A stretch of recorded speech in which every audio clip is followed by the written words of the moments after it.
For today's little adventure, we are reading Chapter 7, The Journey to the Great Oz. They were all obliged to camp out that night under a large tree in the forest, for there were no houses near. The tree made a good thick covering to protect them from the dew, and the Tin Woodman chopped a great pile of wood with his axe, and Dorothy built a splendid fire that warmed her and made her feel less lonely. She and Toto ate the last of their bread, and now she did not know what they would do for breakfast. "If you wish," said the Lion, "I will go into the forest and kill a deer for you.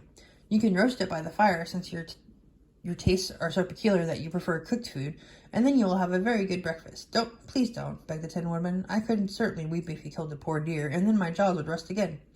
But the Lion went away into the forest and found his own supper, and no one ever knew what it was, for he didn't mention it. And the Scarecrow found a tree full of nuts and filled Dorothy's basket with them, so that she would not be hungry for a long time.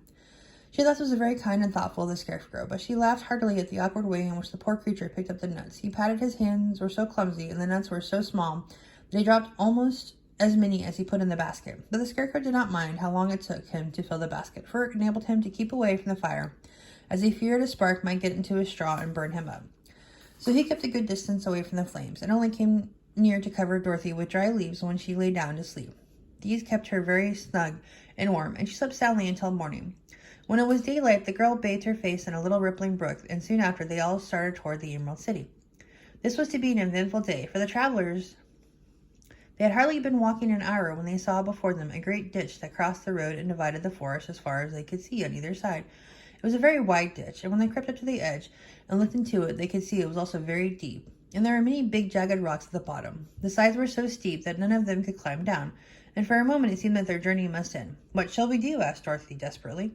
"I haven't the faintest idea," said the Tin Woodman, and the Lion shook his shaggy mane and looked thoughtfully, but Scarecrow said, "We cannot fly, that is certain. Neither can we climb down into the great ditch. Therefore, if we cannot jump over it, we must stop where we are." "I think I could jump over," said the Cowardly Lion, after measuring the distance carefully in his mind. Then we are all right," answered the Scarecrow, "for you can carry us all over on your back, one at a time." "Well, I'll try it," said the Lion. "Who will go first?" "I will," declared the Scarecrow, "for if you found that you could not jump over the gulf, Dorothy would be killed, or the Tin Woodman badly dented on the rocks below. But if I am on your back, it will not matter much, for the fall would not hurt me at all." "I am terribly afraid of falling myself," said the Cowardly Lion, "but I suppose there is nothing to do but try it. So get on my back, and we will make the attempt." So the Scarecrow set up the Lion's back, and the big beast walked to the edge of the gulf and crouched down. "Why don't you run and jump?" asked the Scarecrow. "Because that isn't the way we lions do these things," he replied. Then giving a great spring, he shot through the air and landed safely on the other side. They were all greatly pleased to see how easily he did it, and after the Scarecrow had got down from his back, the Lion sprang across the ditch again. Dorothy thought she would go next, so she took Toto in her arms and climbed to the Lion's back, holding tightly to his mane with one hand. The next moment it seemed as if she was flying through the air, and then before she had time to think about it, she was safe on the other side. The Lion went back a third time and got the Tin Woodman. And then they all sat down for a few moments to give the beast a chance to rest, for his great leaps had made his breath short, and he panted like a big dog that has been running too long. They found the forest very thick on the side, and it looked dark and gloomy. After the Lion had rested, they started along the road of yellow brick, silently wondering, each in his own mind, if ever they would come to the end of the woods and reach the bright sunshine again. To add to their discomfort, they soon heard strange noises in the depths of the forest, and the Lion whispered to them that if this was a part of the country that the Kalydahs lived. "What are the Kalydahs?" asked the girl. "They are monstrous beasts with bodies like bears and heads like tigers," replied the Lion, "and with claws so long and sharp that they could tear me in two as easily as I could kill Toto. I'm terribly afraid of the Kalydahs." "I'm not surprised that you are," returned Dorothy. "They must be dreadful beasts." The Lion was about to reply when suddenly they came to another gulf across the road, but this one was so broad and deep that the Lion knew that at once he could not leap across it. So they sat down to consider what they should do, and after a serious thought, the Scarecrow said, "Here's a great tree standing close to the ditch. If the Tin Woodman can chop it down so that it will fall to the other side, we can walk across it easily."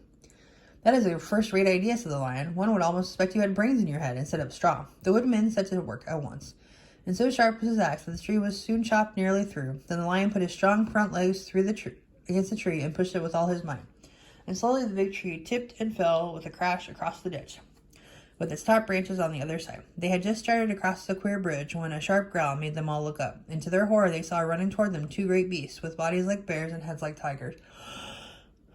"They are the Kalydahs," said the Cowardly Lion, beginning to tremble. "Quick," cried the Scarecrow, "let us cross over." So Dorothy went first, holding Toto in her arms. The Tin Woodman followed, and the Scarecrow came next. The lion, although he was certainly afraid, turned to face the Clytus, and then he gave so loud a terrible roar that Dorothy screamed and the Scarecrow fell over backwards, while even the fierce beast stopped short and looked at him in surprise.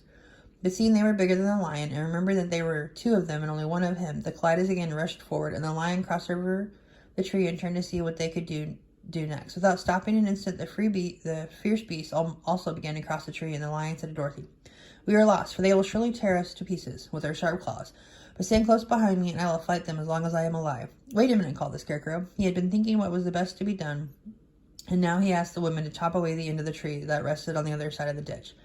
The Tin Woman began to use his axe at once, and just as the two colliders were nearly across the tree, fell with a crash into the gulf, carrying the ugly snarling brutes with it, and both were dashed to pieces on the sharp rocks at the bottom. "Well," said the Cowardly Lion, drawing a long breath of relief, "I see we are going to live a little while longer, and I'm glad for it, for it must be very uncomfortable thing not to be alive. Those creatures frightened me so badly that my heart is beating yet." "Ah," said the Tin Woodman, "I wish I had a heart to beat." This adventure made the travelers more anxious than ever to get out of the forest, and if they walked so fast that Dorothy became tired and had to ride on the lion's back. To their great joy, the trees became thinner and further they advanced, and in the afternoon they suddenly came upon a broad river flowing swiftly just before them. On the other side of the water, they could see the road of yellow brick running through the beautiful country, with green meadows dotted with bright flowers, and all the road bordered with trees hanging full of delicious fruits. They were greatly pleased to see this delightful country before them. "How shall we cross the river?" asked Dorothy. "That is easily done," replied the Scarecrow. "The Tin Woman must build us a raft so we could float to the other side." So the woman took his axe and began to chop down small trees to make a raft, and while he was busy at this, the Scarecrow found on the river bank a tree full of fine fruit. This pleased Dorothy, who had eaten nothing but nuts all day, and she made a hearty meal of the ripe fruit. But it takes time to make a raft, even when one is as industrious and untiring as a Tin Woodman, and when night came, the work was not done. So they found a cozy place under the trees, where they slept well until the morning, and Dorothy dreamed of the Emerald City and of the good wizard Oz, who would soon send her back to her own home again.